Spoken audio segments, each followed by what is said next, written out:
샬롬, 하나님의 평강이 여러분의 삶과 사역에 항상 함께 하시길 바랍니다. 세계가 지금 코로나로 인해서 매우 어려운 시기를 보내고 있죠. 어차피 뉴스라고 하는 것이 세계에 일어나는 사건, 사고들을 나타내 주는 것이라서 딱히 좋은 뉴스 찾기가 쉽진 않습니다. 그런데 이번에 뉴스 중에 흐뭇한 뉴스 하나, 흐뭇하다고 해야 될지 어쨌든 좀 결이 다른 뉴스 하나를 보게 됐는데 바로 보시는 사진과 같습니다. 인스타그램인 것 같은데 여기에 고양이가 새끼 고양이를 입에 물고 응급실에 찾아왔답니다. 터키 이스탄불이라고 하는데 새끼 고양이가 아팠던 모양이에요. 그래서 응급실에 와서 의사 선생님들한테 새끼 고양이 내려놓고 울었답니다. 고쳐달라고, 살려달라고. 근데 결과적으로 의사 선생님들이 살펴봤는데 저게 지금 코로나 때문에 저 응급실 굉장히 바쁜데 살펴보니까 큰 문제는 아니어서 응급처치만 해주고 동물병원으로 보냈다고 그러더라고요. 우리나라에서는 좀처럼 저런 걸 상상조차 하기가 쉽지 않죠. 고양이들은, 길고양이들은 사람을 피하기 때문에. 근데 제가 유럽에 갔을 때 깜짝 놀랐던 게 점심에 이렇게 벤치에 앉아서 빵 뜯어 먹고 있는데 고양이가 와서 제 다리에 탁 기대서 앉더라고요. 이렇게 놀래서 이렇게 쓱 밀었더니 또 와갖고 딱 붙어서. 그냥 유럽에서는 고양이가 아니고 개냥이더라고요. 근데 우리나라에서는 좀처럼 어려운 일이겠죠. 근데 저걸 보면서 대부분 댓글들이 누구보다 낫다 이런 댓글들이 많거든요. 참 모성애가 뭔지 대단하다 뭐 이런 것들입니다. 저거와 또 하나 대조되는 뉴스가 있었죠. 참 가슴 아픈 뉴스인데 택시기사와 응급차 간에 실갱이가 벌어져서 병원에 늦게 도착하는 바람에 환자가 죽는 일이 있었습니다. 정말 그런 두 개의 뉴스만 딱 놓고 비교해보면 사람보다 고양이가 낫다라는 생각이 들 법도 합니다. 그런데 저는 이런 생각을 합니다. 하나님이 태초에 사람을 만드셨을 때는 분명 누구보다 낫게 만들었을까? 자연의 어떤 것들보다도 사람이 더 낫게 만들었겠죠. 하나님의 형상을 닮았으니까. 하나님의 형상을 닮았다라는 말의 자체가 하나님도 우리처럼 뭐 눈 두 개, 코 하나, 입 하나 이런 얘기가 아니겠죠. 그분이 가지신 능력, 성품들을 그대로 닮은 우리를 창조하셨다라고 얘기합니다. 근데 창조에 관해서 잠깐 생각해 보자면 이 시대에 우리가 자연 속에서 창조를 경험할 수 있는 사건은 딱 하나 있죠. 그게 뭐냐면 출산입니다. 그러니까 출산이라고 하는 것이 두 남녀의 사랑의 결과물이죠. 그러니까 올바른 출산에 대한 얘기입니다. 악한 것들도 물론 있기는 합니다만 두 남녀가 사랑해서 그 사랑을 나누어줄 자녀들을 원해서 그 자녀를 낳고 그 둘의 사랑을 자녀들한테 쏟아붓게 되겠죠. 하나님이 우리를 창조하실 때 마치 그와 같았다라는 것입니다. 하나님은 삼위일체로 계셨던 분이세요. 성부, 성자, 성령 하나님이 서로 그 안에서 충분히 만족스럽고 충분히 행복한 상태에 계셨는데 그 기쁨과 만족을 나눌 대상으로 하나님의 형상을 따라 사람을 창조하셨다라는 것입니다. 그런데 우리도 역시 자녀를 키워보다 보면 이런 거 경험할 때가 있습니다. 아이들이 우리의 품을 떠나서 원치 않는 길로 가면서 힘들어하는 모습을 볼 때가 있습니다. 너무 안타까운 상황이죠. 이렇게 되기를 원하지 않았는데 그런데 하나님 역시 마찬가지죠. 하나님께 범죄하여 세상을 살아가는 당신의 자녀들이 다 힘든 상황 가운데 놓여져 있습니다.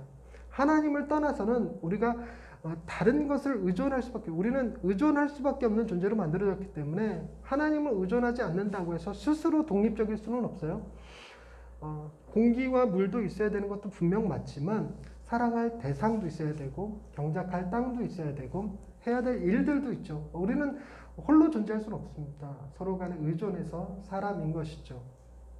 그런데 그 어떤 것도 우리를 완벽하게 편안하게 해줄 수 있는 것은 없어요. 공부를 굉장히 잘해서 내가 전교 1등이라고 해도 그 성적이 나를 평안하게 해주는 것은 아닙니다.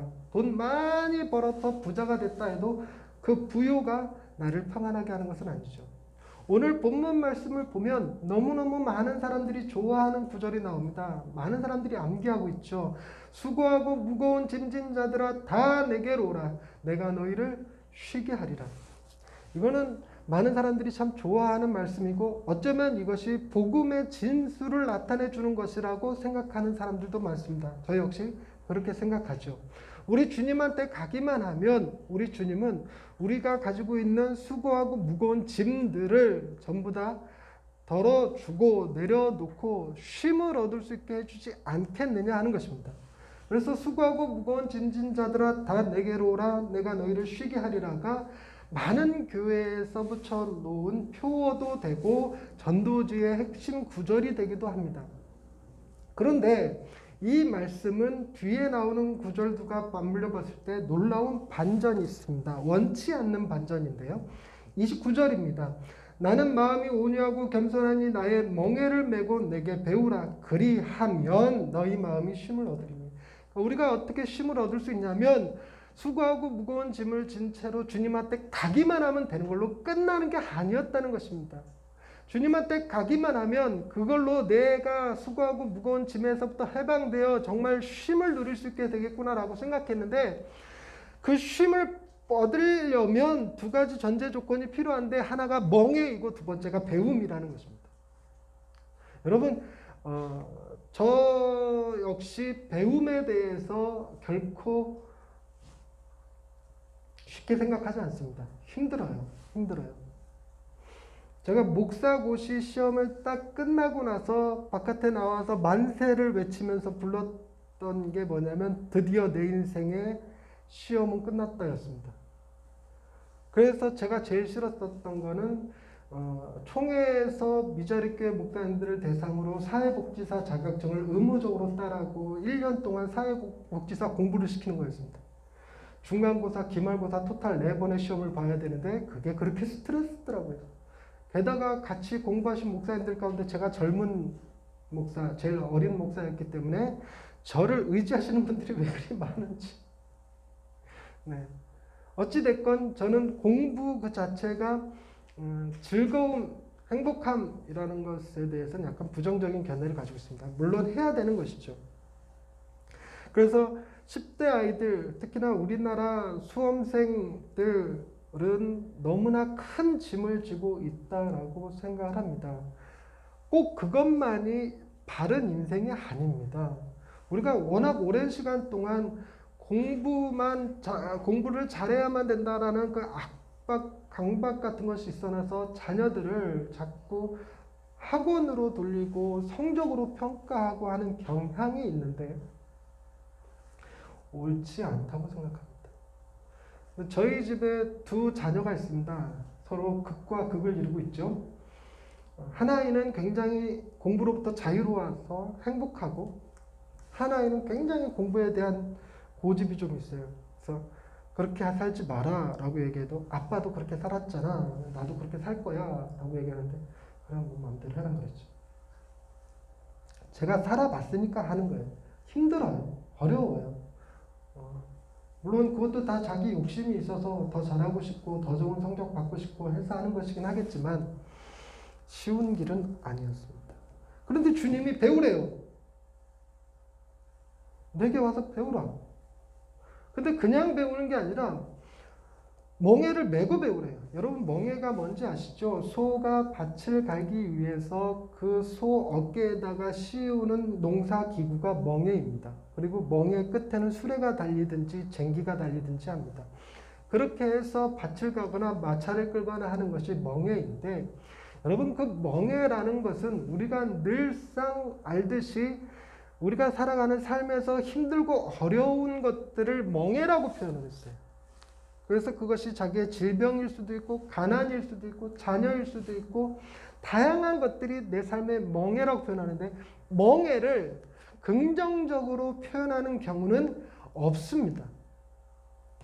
인문학에서도 멍에는 항상 부정적 의미로 쓰여요. 그것 때문에 사람들이 괴롭고 힘들고 아픕니다. 그것을 표현하는 가장 좋은 게 멍에이죠. 그것을 털어버리는 것을 자유라고 여겼고 그리고 그것을 극복하는 것을 훈장이라고 표현했지 멍에 자체는 좋은 게 아니었습니다. 유난히 멍에에 대한 긍정적 이미지는 오직 여기서만 발견이 됩니다. 주님이 멍에를 표현하면서 이걸 통하여 쉼을 얻을 수 있다라고 얘기를 하는데 이게 참 난감합니다. 여기에 딜레마가 있죠. 쉼을 얻고 싶은데 멍에를 매기는 싫어요. 더더군다나 내 짐하고 주님의 멍에하고 둘을 놓고 비교해 본다면 여러분 내 짐이 가볍겠습니까? 주님의 멍에가 가볍겠습니까? 여러분 단순히 주님의 멍에가 아니더라도 주님보다 낮은 어떤 성인에 대한 얘기를 한다 하더라도 그들이 갖고 있는 멍에는 제가 가지고 있는 짐에 비하면 월등히 더 커요. 나는 기껏해야 내 삶의 앞가림 가지고 멍에를 매지만 짐을 지지만 혹은 내 가족을 생계를 책임지는 일로 멍에를 매지만 그들이 보통 짊어지는 멍에는 국가의 안위이거나 온 세계 인류의 행복, 공익, 유익에 관한 것들이기 때문에 우리 같은 범인, 평범한 사람들에게서는 레벨 자체가 달라요. 그런데 하나님의 아들이신 그분이 이 땅에 내려오셔서 해야 될 일이라는 것이 온 인류의 구원이실진데 그분이 매신 멍에가 어찌 가벼울 수가 있겠습니까? 주님이 주신 멍에, 내가 가지고 있는 짐, 둘 중에 하나 선택하라 그러면 주저없이 내가 가진 짐이죠. 그 내가 가진 짐은 뭐 하기까지 하냐면 살짝 익숙하기까지 합니다. 그래서 대충 이 짐을 어깨에다 짊어질지 머리에다 일지 손으로 들지 안을지 업을지 내가 이미 이때까지 살아오면서 충분히 내 몸에 익었고 익숙한 방식으로 짊어질 수 있으나 멍에는 새로운 자세를 또 가져야 돼요. 새로운 자세가 본문에서 뭐로 표현되냐면 온유와 겸손의 자세가 필요하답니다. 여러분 온유하다라는 말의 반대말이 보통 이럴 것입니다. 분노하다, 화를 내다, 성질이 급하다, 욱하다라는 것이겠죠. 여러분 온유함이 더 더 쉬운 걸까요? 욱하는 게 더 쉬울까요? 저 같은 경우엔 온유해지기 위해서는 좀 억누르는 힘, 자제력이 필요합니다. 그리고 뭔가 수양도 좀 필요한 것 같고 뭔가 좀 깊은 묵상도 필요한 것 같고 온유하기가 쉽지 않아요. 근데 욱하는 건 너무 자연스러워요. 누가 푹 찌르면 화를 확 이게 편하죠. 푹 찔렀는데 화를 확 내려는 그 순간 잠깐 누르고 한 10초 정도만 내 화를 늦게 내고 10초 동안만 이 순간에 화를 낼지 참을지 결정하는 그 10초를 만드는 것도 어려워요. 그 10초가 반드시 반드시가 아니라 항상 언제 생각나냐면 욱한 다음에 생각이 나요. 참았어야 되는데. 그래서 오해해서 화를 내는 경우도 많고 화를 내서는 안 될 자리에서 화를 내게 되는 경우도 많지요. 또 하나 겸손도 마찬가지입니다. 여러분 겸손이라고 하는 것은 항상 나보다 위에 더 위대한 자가 있다는 것을 염두에 두는 것입니다. 여러분 우리는 어디서 겸손해지기가 쉽냐면 나보다 잘난 사람들 앞에서 겸손해지기가 쉬워요. 근데 나보다 잘난 사람이 없을 때 내가 겸손해지기란 어렵습니다. 애들끼리만 있는 자리에서 제가 겸손하다? 그렇게 정말 어려워요. 근데 뭐 저보다 더 대단하신 목사님들 쫙 예를 들어서 CTCK 이사님들과 무슨 회의라도 한다 치면 겸손 안 할래야 안 할 수가 없습니다. 자세부터가 바뀌어요. 그런데 항상 겸손하기란 너무너무 어렵습니다. 보세요. 주님께서 말씀하신 겸손은 주님보다 더 높은 자가 있는 게 아니잖아요. 여러분 머릿속에 주님보다 더 높으신 분이 있잖아요. 그분이 곧 하나님이시잖아요. 라고 생각하는데 아니에요. 그거 자꾸 착각하시는 거예요. 하나님과 예수님은 동일하신 분이십니다. 동일하신 분이에요. 여러분 친구 사이에서 겸손하기가 어려운 것과 동일한 것처럼 어려워요. 그러면 예수님과 하나님은 동일하신 분이신데 예수님은 겸손하시기로 결정하신 거죠. 그런데 지금 예수님께서 말씀하시는 내 마음은 온유하고 겸손하다 그럴 때 그 겸손이 하나님 앞에서 겸손하다라고 말하는 게 아니라 너희들 앞에서 겸손하다라는 거예요. 심지어 누구 앞에서까지 주님은 겸손하셨냐면 자기를 고발하고 채찍질하고 십자가에 못 박는 이들에게까지 겸손하셨어요. 도살장에 끌려가는 어린 양과 같이 잠잠하셨어요. 그게 겸손이었어요. 그 리쌍이 부른 노래 겸손하기는 정말 어려워. 그 노래가 진리하죠. 겸손하기 얼마나 어려운데. 근데 그런 자세를 가지고 멍에를 메고 또 배워야 된다?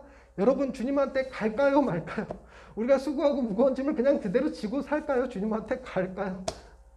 그냥 우리 짐이 오히려 더 나을 것 같지 않습니까? 근데 주님은 30절에 이렇게 표현합니다. 이는 내 멍에는 쉽고 내 짐은 가벼움이라 하시니라.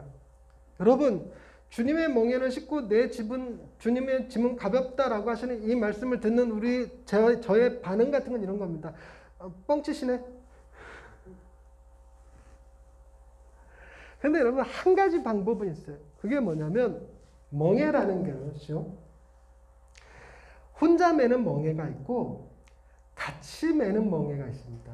그러니까 두 마리 소를 엮어서 두 마리 소에게 같이 이렇게 멍에를 메우고 한 결의가 되어서 밭을 가는 경우가 있습니다. 그때 주로 암소와 숫소를 같이 멍에를 메우는데 그때 암소의 역할은 숫소를 응원하는 것입니다. 그래서 암소의 멍에는 그냥 걸쳐만 놓는 거고 정작 힘은 숫소가 내죠. 어떤 목사님이 이런 예화를 쓰기도 하더라고요. 두 마리 소가 같이 밭을 갈다가 좀 지쳤을 때 암소가 꼬리로다가 숫소 엉덩이에 툭 치면 그때부터 힘을 발휘하기 시작한대요. 진짜인지 거짓말인지. 그러니까 주님의 멍에가 쉽고 가볍기 위해서는 주님이 주된 멍에의 책임자가 되고 나는 단순히 그 옆에 붙어 있는 자만 되면 된다는 것이죠. 그렇기만 하면 주님의 멍에는 주님이 책임지실 거니까 나는 그 옆에 붙어서 따라가기만 하면 된다는 거예요. 따라가기만. 그러니까 나는 뭐 하기만 하면 되냐면 내 인생의 방향에 대해서 주님 앞에 결정권을 내어드리기만 하면 주님이 내 인생 책임지고 끌고 가주신다는 거죠. 그렇게만 한다면 그 멍에는 쉽고 가볍다라는 것입니다. 그런데 그거는 우리의 기대에 불과합니다. 기대. 주님이 지금 나랑 같이 멍에 매자. 그 어렵고 힘든 거 다 내가 감당할 테니까 너는 그냥 따라오기만 해 라고 얘기하시는 게 지금 아니죠. 지금 주님은 나의 멍에를 같이 매자는 게 아니라 나의 멍에를 너도 매라 하는 거예요. 근데 그 멍에가 쉽고 가볍다라고 얘기하신다는 겁니다. 우리가 좀처럼 이해하기 힘들어요. 그거를 내가 끌고 가야 되는데도 내게도 쉽고 내게도 가벼운 거라는 의미지 내게 가볍고 쉬워서 주님에게는 어렵고 힘든 것이다라는 얘기가 아니에요. 전혀. 둘 다 그렇다는, 둘 다 가볍고 쉽다라는 얘기죠. 여러분 여기서는 우리가 뭘 필요로 하냐면 정말 주님의 말씀을 진리라고 믿고 그 주님 앞에 의존하느냐 안 하느냐의 문제입니다. 선악과를 따먹는 일에 대해서 하와가 뱀의 말과 하나님의 말 사이에 판단을 해야 했습니다. 하나님은 먹으면 죽는다고 그랬고 뱀은 먹으면 너도 하나님같이 될 수 있다고 그랬습니다. 그 사이에 우리는 무엇이 옳고 그른지를 판단하는 자로 하나님이 세우신 게 아니에요. 우리는 철저하게 무엇을 진리라고 믿었어야 됐냐면 하나님의 말씀이 진리고 뱀의 말은 유혹에 불과하다는 것을 깨달았어야 돼요. 우리 둘 사이에 판단해야 되는 자가 아닙니다. 그러니까 마찬가지로 오늘 본문도 그렇습니다. 내가 가지고 있는 짐, 주님이 지신 멍에 둘 중에 어떤 것이 더 가볍고 어떤 것이 더 쉽냐 내가 판단할 문제가 아니라는 거예요. 나는 짐이 없는데요. 나는 전혀 수고하고 있지 않은데요. 그러는 사람일지라도 우리는 멍에를 매야 돼요.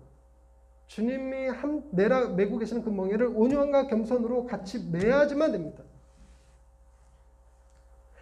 그것이 우리가 주님을 의존한다는 얘기죠. 우리가 거기서 판단하고 있어서 쉬울까? 정말 가벼울까? 차라리 내 짐이 낫지 않을까? 이러고 있으면 그건 하나님께 합당하지 않은 자가 돼요. 여전히 우리는 죄 가운데 있는 것입니다. 그럼에도 불구하고 우리의 마음은 멍에를 매는 일 부담스럽습니다. 그런데 여러분 아까도 말씀드렸지만 하나님의 창조는 당신의 사랑과 만족을 우리에게 베푸는 일이라고 말씀드렸어요. 사랑에 대해서 잠깐 고민을 해보자면 이런 겁니다. 사랑의 종류가 4가지가 있다고 판단할 수 있는데 첫째는 예술가하고 그 작품 사이의 관계입니다. 여러분 저는 제가 예술가라고 표현하면 여러분들 콧밥 묶이시겠지만 예술가, 작가도 예술가니까 글 쓰는 거, 나쁘게 얘기하면 글쟁이. 제가 글을 써서 지금 출판을 준비하고 있는 책이 있고 지금 추천사를 지금 다른 목사님들한테 받고 있습니다.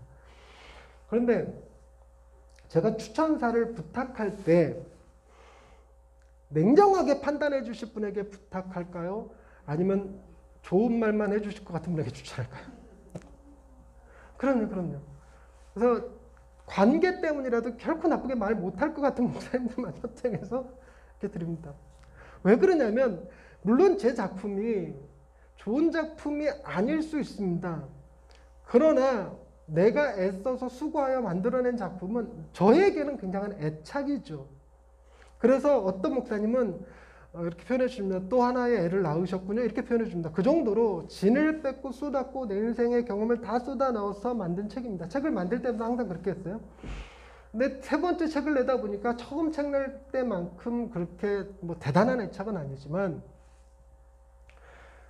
번번이 그런 거 있죠. 이번에도 책 쓰고 출판한다 그러니까 주변에 이제 친구 목사님들이 전 목사 사인 받아놔야 되겠네. 베스트셀러 작가가 될 텐데 미리미리.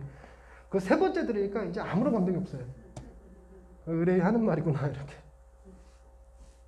그럼에도 불구하고 여러분 제 책에 오타가 있는 것을 제가 용납할 수 있을까요? 책이 출판되는 과정에서 여러분 제가 24개의 글을 써서 보냈는데 그 중에 3개가 잘렸어요. 편집자가 목사님 이 3개는 안 넣는 게 좋겠습니다. 제 마음이 어떻겠습니까? 그 글이 좋고 나쁘고를 떠나서 그런 기분이에요. 그런데 출판하는데 이름이 뭐 전제 현으로 되어 있다든가 이러면 그것도 되게 싫을 거예요. 그럼 뭐 해야 되냐면 이미 출판된 책을 다 폐기시키고 다시 찍어야죠. 그렇게라도 해야죠. 중요한 장 하나가 쏙 빠져버렸다면 역시나 책을 전량 수거해야 되죠. 여러분 그림 그리는 사람들도 마찬가지입니다. 단순히 애들 장난같이 스케치 하나 딱 그려주고 말 거라면 모르겠지만 부모의 사랑을 드러내는 것이거나 농부의 땀을 드러내는 그림을 그린다면 얼마나 많은 시간 공을 들이고 썼다가 지웠다가 그거 얼마나 많이 하겠습니까? 그런데 여러분 그 과정에서 그림 자체가 나 힘드니까 그냥 내버려 두세요. 나 그냥 스케치같이 정도만 여겨주세요. 왜 자꾸 나한테 칼을 들이댔다가 붓을 들이댔다가 물을 들이댔다가 이러십니까? 라고 얘기하면 그건 날 덜 사랑해달라는 거죠. 날 어쩌면 사랑하지 말아달라는 얘기와 같습니다. 그런데 만약에 여러분 그 작품이 단순히 그림이나 책이나 뭐 도자기나 이런 정도로 끝나는 것이 아니라 그 작품에게 생명이 부여된다고 생각해 보십시다. 도자기는 도자기인데 그냥 도자기가 아니라 숨을 쉬는 도자기를 만들었다면 그림은 그림인데 단순한 그림이 아니라 그 하기에서 무엇을 어떤 에너지가 방출된다면 예를 들어서 종이나 물감을 잘못 사용해서 나쁜 바이러스가 거기서 발생될 수 있죠. 바이러스 말이 좀 이상할지 모르겠는데 좋은 거 써서 그림 가까이 있으면 좋은 에너지를 받는 그런 그림을 만들어야 되겠죠. 그렇게까지 적용되면 살아있다라는 것 때문에 자비와 정의의 문제가 또 결부돼요. 그럼 작가라면 그래 이 그림이나 도자기가 사람을 해치는 용도가 되면 안 되죠.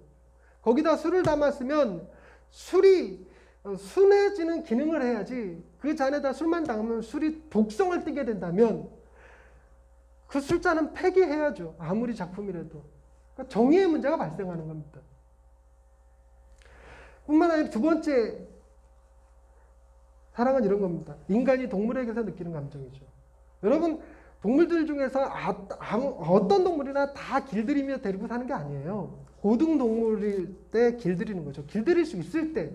그래서 가장 흔한 게 개죠. 개들을 키우고 길들여서 훈련시키죠. 근데 여러분, 그 훈련시키는 것이 뭐 때문에 훈련시키냐면 내가 그 개를 사랑할 수 있기 위하여 훈련시킵니다. 자연 상태 그대로 아무데나 똥 싸고 오줌 싸고 나를 확 물어버리고 그럴 것 같으면 어떻게 사랑하겠어요? 그래서 내 말에 순종하는 강아지 만들고 배변 훈련시키고 다양한 훈련들을 시켜서 애교도 떨게 하고 뭐 앉아 그러면 앉고 일어서 그러면 일어서고 멈춰 그러면 멈추고 심지어 인터넷 보니까 개들한테 기도 훈련도 시켜줬더라고요. 기도. 그래갖고 사료 주기 전에 기도부터 시키대요. 그렇게. 그러니까 그런 것들이 다 개를 위한 게 아니라 내가 개를 사랑하기 위하여 훈련시키죠. 여러분, 하나님은 우리의 목자 되시고 우리는 그분의 어린 양입니다. 그럴 때 양이 자연 상태 그대로 있는 것을 하나님이 기뻐하시는 게 아니죠. 범죄한 그대로 있는 걸 기뻐하시는 것이 아니라 잘못된 습관들에 대해서 고치도록 하죠. 여러분, 개하고 사랑의 교제를 나누기 위해서도 개도 주인한테 복종하는 것이 필요하지만 주인도 일정량 개를 위해서 수고하는 것이 필요합니다. 씻겨줘야 되고 먹여줘야 되고 그를 위해서 각종 다양한 것들을 준비해줘야 되죠. 세 번째가 이런 게 있습니다. 아들을 향한 아버지의 사랑이죠. 아들을 향한 아버지의 사랑은 보통 이렇게 표현됩니다. 권위를 가진 자와 그 권위 앞에 순종하는 자 사이의 사랑입니다. 그러니까 엄마와 자식의 관계보다 아버지에게 더 가까운데, 근데 아버지가 쓰는 그 권위는 자식 앞에서 내가 너보다 뛰어난 존재야, 내가 너의 왕이야라고 그걸 나타내기 위해서 쓰는 게 아니잖아요. 권위를 활용해서 아들이 더 나은 사람이 되게 하기 위해서 권위를 쓴단 말이에요. 그럼 아들 역시 그것에 순종해서 아버지가 원하는 사람으로 성장해 가야 돼요. 어떤 아버지가, 물론 그런 아버지도 있을 수 있겠지만 긍정적으로 봤을 때, 선함이라는 관점에서 봤을 때 어떤 아버지가 자식이 행복하기만 하다면 그가 불량배돼도 좋아 이렇게 얘기할 수 있는 사람이 어디 있겠습니까? 행복한 것보다도 불량배되는 거 안 돼. 그거 도둑이 돼서 행복할 수 있을 것 같아요. 그런 거를 허락할 수 있는 사람이 어디 있겠습니까? 그러니까 권위를 써서 자식을 사랑하기 때문에 매질도 하고 훈련도 시키고 공부도 시키고 약도 먹이고 하는 거죠. 마지막으로는 남녀의 사랑이 있습니다. 남자가 가난한 한 신부를 봤어요. 여자를 봤어요. 그래서 사랑에 빠졌어요. 사랑에 빠져서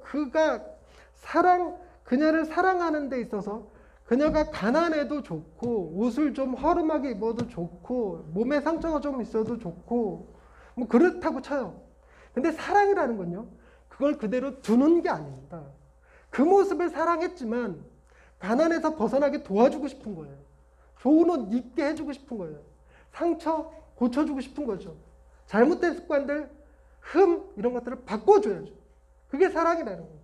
여러분, 하나님의 사랑을 생각해 보십시다. 하나님 품을 떠나서 우리가 범죄한 가운데 자연적인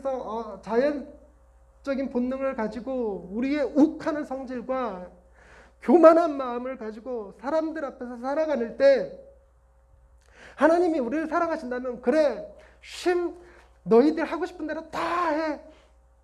네가 치는 사고, 네가 만든 문제들 내가 뒷감당 다 할 테니까 너는 네 하고 싶은 대로 해. 이게 사랑일까요? 우리가 거기서 쉼을 누릴 수 있을까요? 전혀 그렇지 않죠. 우리가 쉼을 누리는 방법은 그 하나님께로 돌아가서 하나님이 애초에 우리를 창조하실 때 세우셨던 계획대로, 우리를 만드신 목적대로 하나님 앞에 사랑받는 자가 되어야죠. 그 사랑받는 자가 되기 위해서 우리의 그림은 지금도 여전히 하나님이 만들어가고 계시는 작품이니 더 칠해야 될 것이 있으면 더 칠해야 되고 깎아야 되는 부분이 있으면 깎아내서 하나님이 보시기에 가장 아름다운 존재로 발전해 나가요. 그게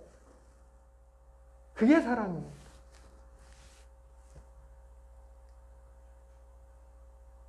수고하고 무거운 짐 진 그것은 어쩌면 자연 상태의 더러움일지도 몰라요. 그러나 하나님이 기뻐하시는 잠자리는 온유하고 겸손한 마음으로 주님의 멍에를 짊어지고 있는 것. 여러분, 쉽고 어려움의 차이를 생각해 볼 때, 저 스마트폰으로 저를 촬영하는 게 쉽습니까? 저 스마트폰으로 못을 박는 게 쉽습니까? 촬영하는 게 더 쉬워요. 그런데 못을 박는 것과 촬영하는 것 중에 어떤 게 더 고난이도 기술입니까? 촬영하는 게 훨씬 고난이도예요. 그런데 미련한 스마트폰이 나한테 그런 고난이도의 기술을 요구하지 마세요. 나는 그 정도의 사람이 아닙니다. 나는 그냥 못이나 받다가 부러질랍니다. 이러고 있으면 되겠냐고요. 하나님, 온유하고 겸손한 거 너무 어려워요. 주님의 멍에를 어떻게 내가 짊어집니까? 그렇게 생각할 수 있지만 우리의 창조 목적이 거기에 있다면 세상 사람들 보기에 아무리 고도의 기술이 필요하고 훌륭과 절제가 필요하고 아픔을 견뎌야 되고 고난을 겪어야 되고 풀물 속에 들어가 용광로 속에 들어가 정제되는 아픔을 겪어야 한다 할지라도 우리의 창조된 목적이 거기에 있다면 그것이 우리에게 더 편한 길입니다. 더 쉬운 길이에요.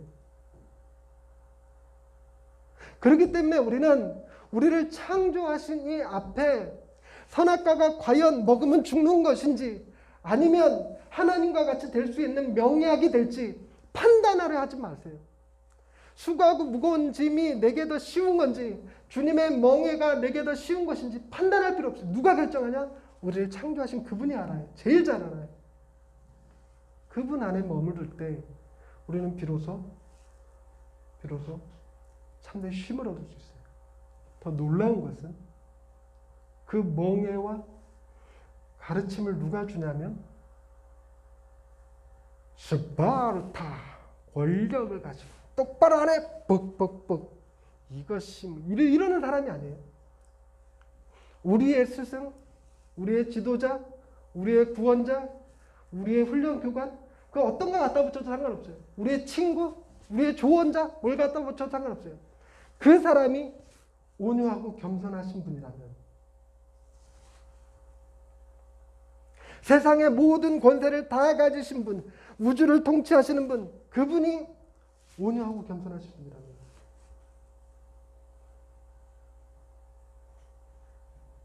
우리는 그 안에서 진짜 쉼을 발견할 수가 있는 것입니다. 아무것도 안 해도 된다는 게 아니에요.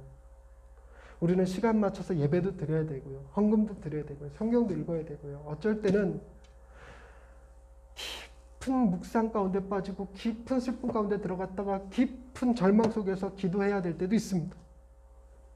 그러나 하나님 품을 떠나지 않는다면 그 안에 머무를 수만 있다면 우리는 세상에 줄 수 없는 참된 쉼을 누리게 될 줄로 믿습니다. 하나님은 저와 여러분이 이번 한 주간도 주님 안에서 안식하기를 원하고 계십니다. 기도하십시다. 하나님, 우리에게 참된 쉼을 허락하고 싶으신 주님을 다시 한번 묵상합니다.